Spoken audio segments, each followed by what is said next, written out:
So I'm going to move now into the keynote lecture, and with this in mind, I would like to introduce Professor Whiteley.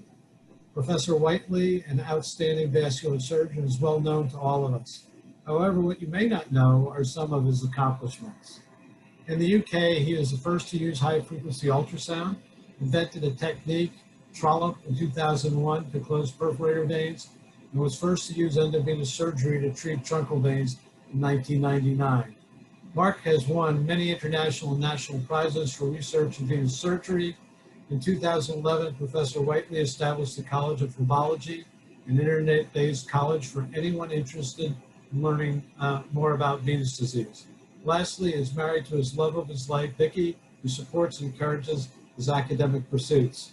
Professor Whiteley's keynote lecture is Varicose vein ablation from Endo to Exo. Mark,